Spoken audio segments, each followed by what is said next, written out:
क्यों माता सीता को अपने ससुर का पिंडदान करना पड़ा?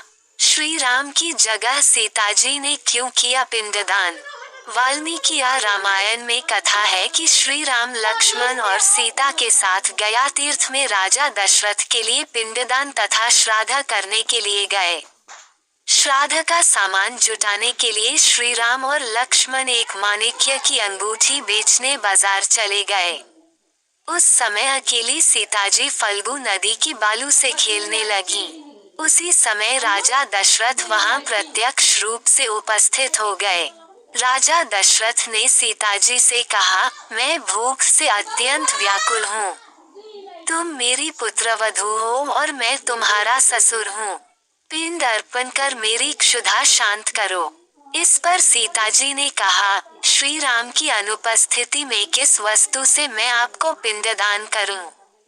राजा दशरथ ने सीताजी को पिंडदान करने के लिए कहा। राजा दशरथ ने कहा, श्री राम के समान तुम भी पिंडदान की अधिकारिणी हो।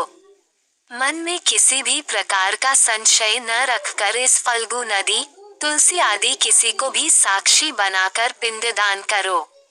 सीताजी ने श्री राम की प्रिय तुलसी, फल्गुंदी, वटवृक्ष, गाय और ब्राह्मण को साक्षी बनाकर राजा दशरथ को पिंडदान देकर संतुष्ट किया। थोड़ी देर बाद श्री राम और लक्ष्मण श्राद्ध की सामग्री लेकर वहां आए। सीताजी ने श्री राम को सारी बातें बताई और कहा कि राजा दशरथ बालू का पिंड ग्रहण कर परम तृप्ति को प्राप्त करके स्वर्गलोक चले गए हैं। बिना सामग्री के पिंडदान कैसे हो सकता है? इसके लिए श्री राम ने सीता से प्रमाण मांगा। तब सीताजी ने कहा कि यह फल्गुंदी, तुलसी, गाय, ब्राह्मण और वटवृक्ष मेरे द्वारा किए गए श्राद्ध कर्म की गवाही दे सकते हैं। श्री राम ने पांचों गवाहों से पूछा, क्या ये बात सत्य है?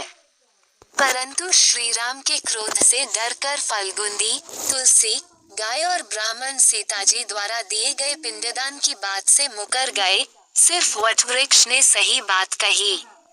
तब सीताजी ने राजा दशरथ का ध्यान करके उनसे ही गवाही देने की प्रार्थना की। दशरथ जी ने सीताजी की प्रार्थना स्वीकार कर घोषणा की कि सही वक्त पर सीता ने ही मुझे पिंडदान दिया। ये सुनकर श्री राम विस्मित हो गए। पांचों गवाहों द्वारा झूठ बोलने पर सीताजी ने उनको क्रोधित होकर श्राप दे दिया। झूठी गवाही देने पर सीताजी ने दिया शाप। फल्गुंदी सिर्फ नाम की नदी रहेगी, इसमें पानी नहीं रहेगा। इस कारण फल्गुंदी आज भी गया में सूखी रहती है।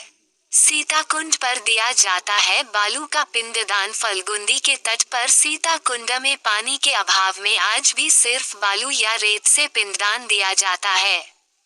गाय को श्राप दिया कि तू पूज्य होकर भी लोगों का जूठा खाएगी। तुलसी को गया में न उगने का श्राप दिया। ब्राह्मण से कहा कि तुम कभी संतुष्ट नहीं हो पाओगे। वस्तुओं को और अधिक पाने की लालसा तुम में लगी रहेगी। सीताजी ने वटवृक्ष को दिया आशीर्वाद। वटवृक्ष को सीताजी का आशीर्वाद मिला कि उसे लंबी आयु प्राप्त होगी और वह दूसरों को छाया प्रदान करेगा तथा पतिव्रता स्त्री तुम्हारा स्मरण करके अपने पति की दीर्घायु की कामना करे।